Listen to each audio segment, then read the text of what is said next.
ఈ 13 ఏళ్ల ప్రయాణంలో ఆఖరిసారి ఆంధ్రప్రదేశ్ లో ఉన్న డ్రైవర్లకు, ఆంధ్రప్రదేశ్ లో ఉన్న డ్రైవర్ యూనియన్ లీడర్లకు, అలాగే మన తెలంగాణలో ఉన్న యూనియన్ లీడర్లకు, డ్రైవర్లకు కూడా ఆఖరిసారి ఒకటే ఒక కోరిక కోరుకుంటున్నాను.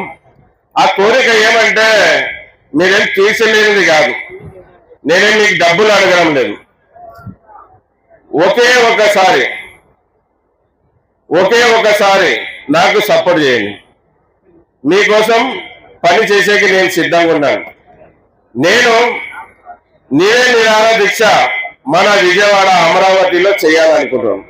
1 రోజా 2 రోజుల కాదు, ప్రభుత్వం దిగొచ్చేంత వరకు అక్కడి నుంచి లేయను. నేను ప్రభుత్వానికి ముందు పెట్టేది ఒక 5 డిమాండ్లే. ఏం పెట్టడం?